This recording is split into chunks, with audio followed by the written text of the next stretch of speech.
We're pleased to be joined by Tom Moran, who's the editorial page editor and columnist for the Star Ledger and NJ.com. They're tied together. Tom, good to see you.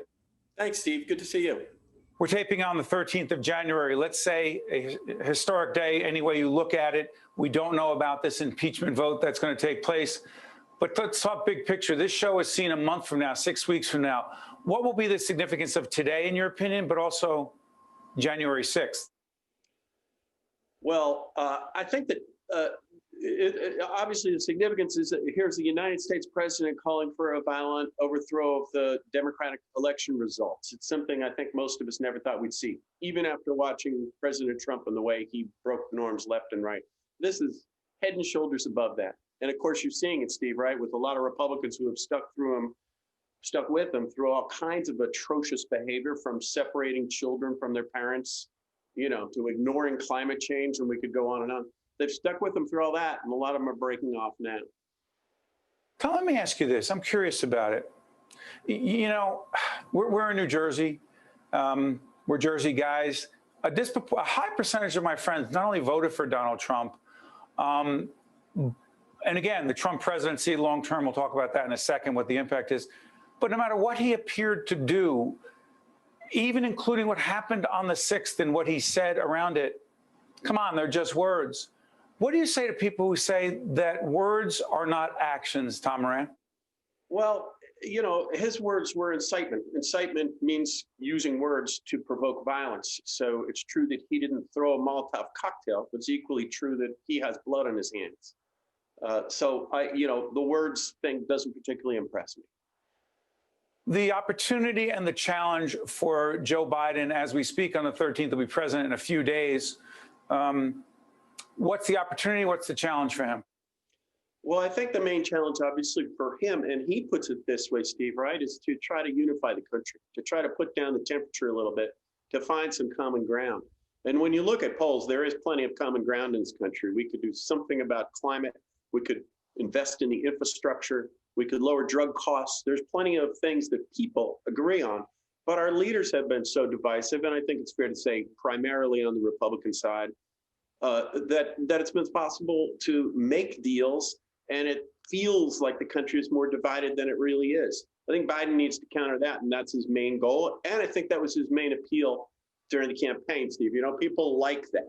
I think people are tired of this horrifying bitterness and always this edgy threat of violence tinged with this horrifying racism. I think people want to get back to, okay, where do we agree and how can we improve our state? Starting obviously with the virus. Let's do some sensible things. And moving on from there to articulate some of those items I mentioned earlier. There is common ground, and I think Biden's challenge is to find it. And now that he has control of the Senate, that's a lot more possible. Again, we're taping on the 13th. You look at the Star Ledger, the headline right here. Again, seen later, states of unrest. So, Tom, let me ask you something. It's one thing to write about politics, which you've been doing for many years. Check out NJ.com on the, as well as the Star Ledger itself for Tom's columns, but NJ.com for his past work. It's one thing to talk about politics and political deal making and partisanship and who agrees, disagrees. But there are members of Congress, as we tape today, who said their vote is being influenced by their fear physically for themselves and their families. Unprecedented in our history. Yeah, Tom. Mikey Sherrill, freshman from northern New Jersey, said that she saw other members of Congress helping the rioters prior to the riot, sort of recon the House and where the offices were that they would seek out to attack.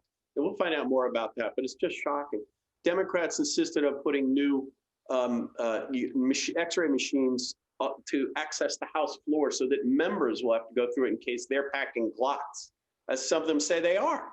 I mean, we're in it. We have crossed over into a pretty strange zone.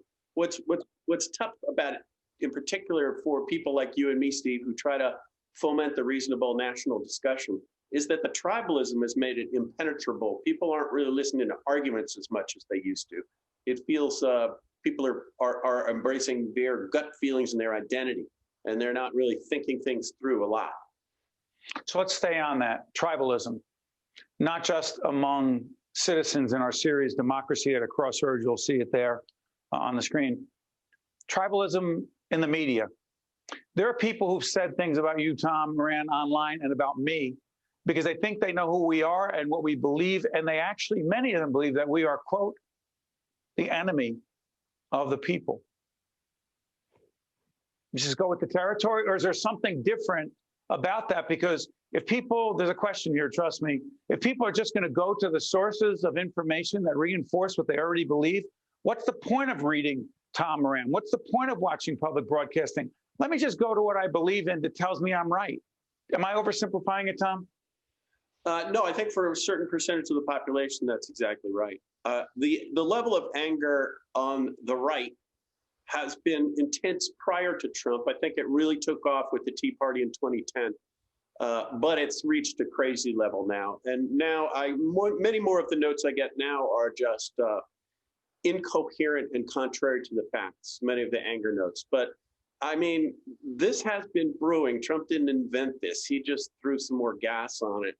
And, you know, he, of course, has focused his fire on us, Steve, and the media as the enemy of the people all along. It's a lot easier. If you're going to be tribal, you can't really be open to factual challenges to your point of view. That just doesn't work. It's more emotional. So you take those facts and you attack the source of those facts. And so they're coming at us. So interesting, the term that way back in the day, Kellyanne Conway from New Jersey used, quote, alternative facts. Go ahead, Tom. Alternative facts. We just have different facts, Tom. Yeah, it's quite simply. It's obviously there's no such thing, but I and my circle of friends and my poker group, we've taken to just making things up because we figure if you can't beat them, join them. So if I lose a hand, I say, no, I won that hand. I had 3 queens. And you try to live your life like that, it's obviously insane, but we're governed by a president for a few more days who does. As we speak right now, again, it'll be seen after that. Real quick, give me this. Phil Murphy, we'll be interviewing him soon at around a 1-year anniversary of COVID hitting in New Jersey and a serious operation he had for cancer. Let me ask you, how is Governor Murphy doing, in your view, on the most substantive issues that our state faces? Got a minute left. I'd go about a B-. I think he's gotten a lot of things done, like the marijuana bill. He's made some progress on issues that he came in on the minimum wage, on most of the things he's made progress on, though, in my opinion, are pretty easy kills with the Democratic legislature. They're going to approve raising the minimum wage. And Murphy, I don't think, has done anything to sort of challenge the Democratic base, and he needs to do that because our fiscal situation is out of control. It's gotten even worse under him than it was under Christie, and that's going back before the COVID hit. He's not responsible about that, and so therefore he can't really push his progressive initiatives like free community college. He can't do that because he's out of money. Police officers are retiring with $300,000 in unused vacation time. Yeah, I don't think he's been serious about that. I think he's sort of gone with the flow with Democrats. On the other hand, I like a lot of what he's done. Complex stuff, and that's why you should check out Tom Moran in the Star Ledger. He's the editorial page editor, been a columnist there for more than a few years. Go on NJ.com to see his back material as well as his columns. Hey, Tom, thank you so much for joining us. We appreciate it. Okay, appreciate the invite. You got it. We'll be right back right after this. One-on-One with Steve Adubato has been a production of the Caucus Educational Corporation. Funding has been provided by RWJ Barnabas Health, the Robert Wood Johnson Foundation, the Healthcare Foundation of New Jersey, New Jersey Sharing Network, Johnson & Johnson, the Northward Center, the New Jersey Economic Development Authority, NJ Best, and by United Airlines. Promotional support provided by bestofnj.com and by the New Jersey Business and Industry Association.